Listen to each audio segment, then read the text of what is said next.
సంతకం పెట్టు. పెట్టు పర్లేదు, నీ సంతకం పెట్టు.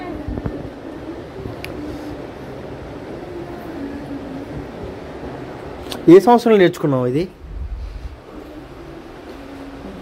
సంతకం? నేర్చుకోవడం ఏంటి, నేను 5వ క్లాస్ చదివితే. ఇదేంటి రాస్తున్నావు? ఇది రామకోట రాస్తాను. ఎన్ని అయ్యాయి ఇప్పటికి? లెక్క 10,000. బుక్ 10,000? ఈ బుక్లో రాయవలసిన 10,000. అలాంటివి ఎన్ని రాయాలి కోట్ అవ్వాలంటే? కోటి అవ్వాలంటే 10,000. 1,00,000 రాస్తే 1 కోటి అవుతుంది. అవన్నీ కాదమ్మా, ఇప్పుడు ఈ బుక్లో 10,000 శ్రీరామ అని వస్తే 10,000 అవుతుంది. నువ్వు కోట్ రాయాలంటే ఇలాంటి బుక్లు ఎన్ని రాయాలి? ఎన్ని రాయాలా? 10,000 కదా. 1,00,000 అవ్వాలంటే పోనీ ఎన్ని రాయాలి? కోట్ సంగతి పక్కన పెట్టు. 1,00,000 రాయాలంటే 10,000.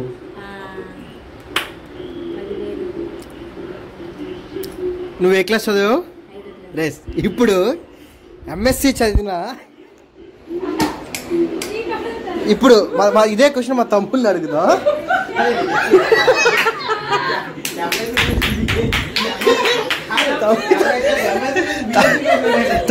తమ్ముడు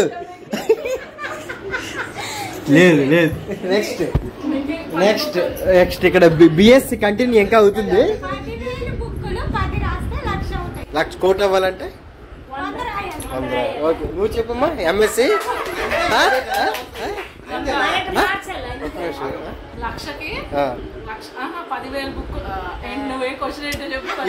ఈ బుక్ లో శ్రీరామ అండి కౌంట్ 10,000 అవుతుంది. 1,00,000 అవ్వాలంటే ఇలాంటి బుక్లు ఎన్ని రాయాలి? 10 రావాలి. కోట్ అవ్వాలంటే కోట్ అవ్వాలంటే నువ్వురా అంతేనా?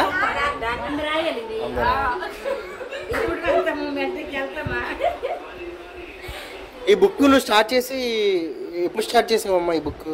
అమ్మా ఈ జెరాక్స్ తీసిన కొద్ది కదమ్మా రాయాలా? సాగా ఈ బుక్ ఎప్పుడు స్టార్ట్ చేసావు? అంటే జనవరి 27, 22 జనవరి 20. ఓకే.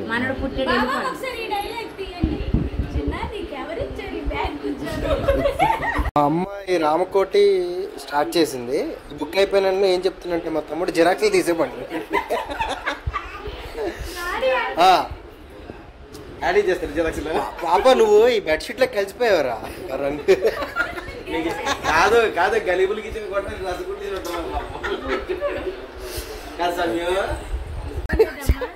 చెప్తా.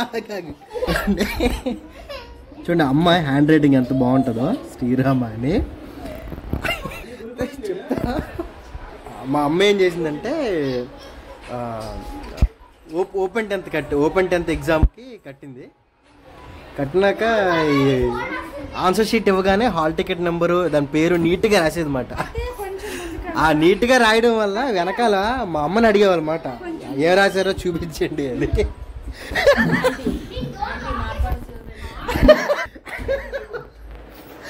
మా అమ్మ ఆన్సర్ షీట్ అడిగేవాళ్ళు, అంటే ఏం రాసిందో వెనక చూసి రాసేద్దామని.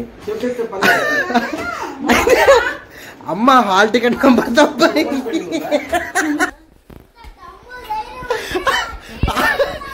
హాల్ టికెట్ నెంబరు 2 సార్లు రాసేదంట.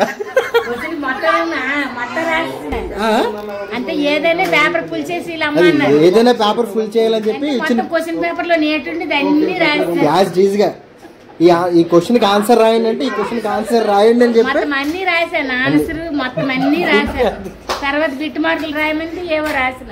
25 మార్కులు వచ్చినాయి. 30 మార్కులు పాస్. 25 అందుకే మరి నువ్వు అప్పుడు సబ్జెక్ట్ వచ్చినా బాగుంది. నువ్వు ఎడిషనల్ షీట్ అడగాల్సింది. మరి ఇదే రాయకపోతే ఇంకేడిషనల్ పూర్తి చేస్తాడికి ఇదే రాసిద్దని వెనక ముందు పక్క. అది అంటే టైం అయిపోయింది. క్వశ్చన్ పేపర్ని 3 సార్లు రాయడం వల్ల టైం అయిపోయింది. ఒకవేళ టైం ఉంటుంటే ఇంకొకసారి రాసేది, అప్పుడు ఇంకో 5 మార్క్స్ కూడా యాడ్ అయ్యి పాస్ అయ్యేదాన్ని. టైం అయిపోవడం వల్ల మాత్రమే నువ్వు టైం అయిపోయింది, మనం రాసింది కరెక్ట్ లేకపోతే